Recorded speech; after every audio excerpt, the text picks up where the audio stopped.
district scared. I can see why they're worried. When you look around and you see all of these dedicated professionals that are willing to stand up for themselves. This is, you've done a phenomenal job this year. Unfortunately, things aren't turning out exactly the way that we had hoped for. I am. I'm yelling. Louder! Okay. Come closer. Anyway, the thing that I feel like I need to tell you is that the last step, the very last step in this whole process is a sanctioned strike. Now, I remember back in the old days when I was a teenager back in the 60s and 70s, anytime there was anything that we really didn't like, that was always our first move. We were going to go and we were going to protest and we were going to carry picket signs and we were going to shut down transportation or business or whatever. I know better now. I know that if you have to strike, you've actually kind of failed. And so we really don't want to strike, all right? It is not our goal to strike. Our goal is to get a fair contract.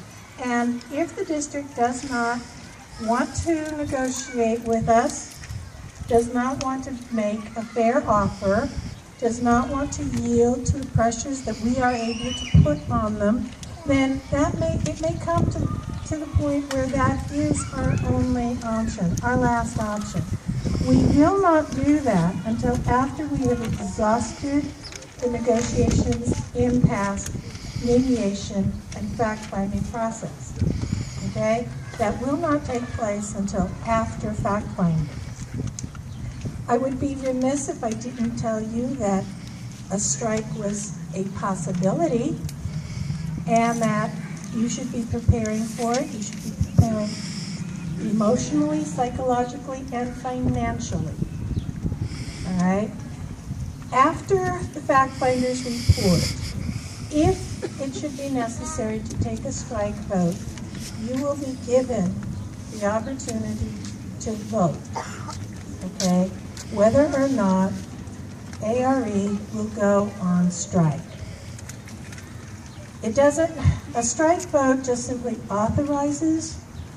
It will be up to your leadership to determine when the strike starts, when you will go back in, okay?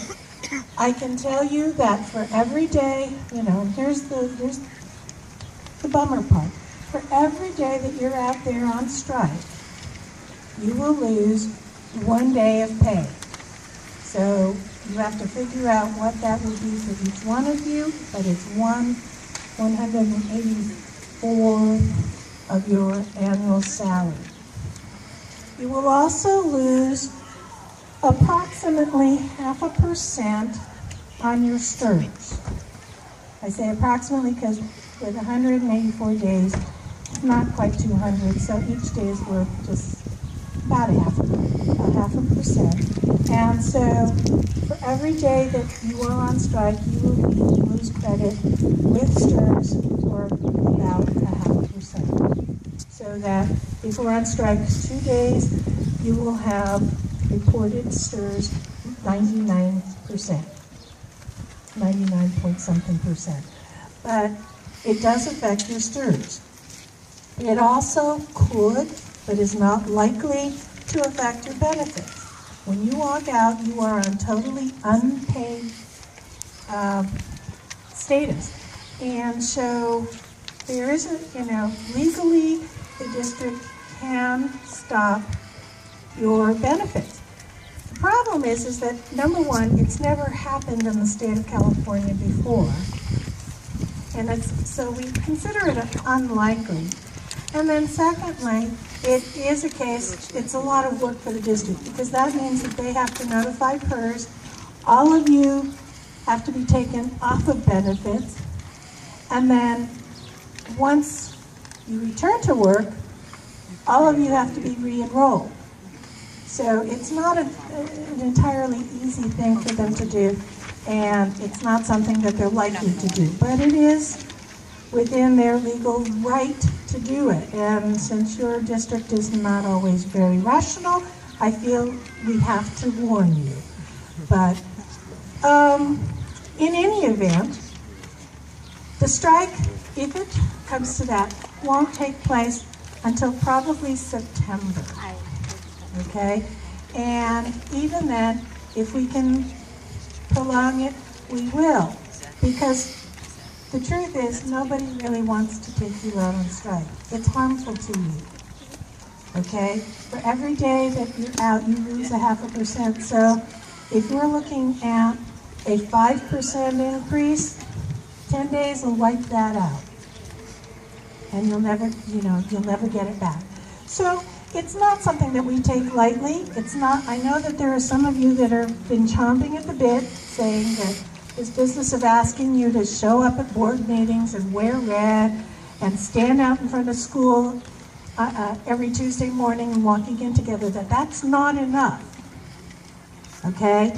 And there are some of you that are chomping to carry a picket sign. Like I was. And like I always am, actually.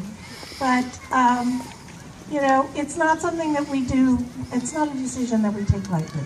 It's not a decision that we run into, and I really want you to make sure that all of the people that aren't here today understand, okay, that it is, number one, it's a possibility. Number two, they should be prepared for it. Number three, it's not something that we're going to enter on a whim. It's going to be very, very much a considered, deliberate act. It's not a wildcat strike.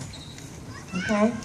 So if there are, again, like Shay said, the whole purpose of having this talk at the beginning of summer is not to ruin your summer vacation. Okay? We want you to go out and have a great vacation. We want you to rest, rejuvenate, be with your families, be with your friends, and do all of your recreational activities so that when you come back, you'll have the energy. This has been a long year, and the association, what John didn't mention, and I'm kind of surprised he didn't, all year long our organizing was based on getting rid of the superintendent.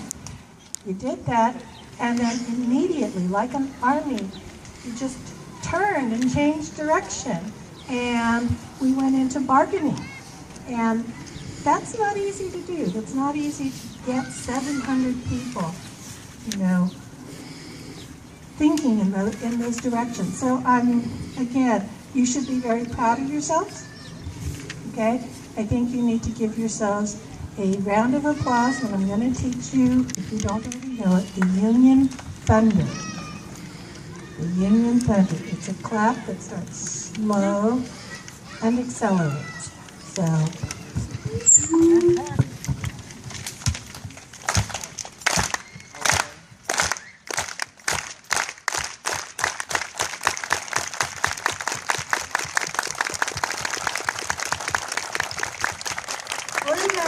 stand back. I see the lightning. It's really handy when you want to make presents, and in a room it sounds awesome.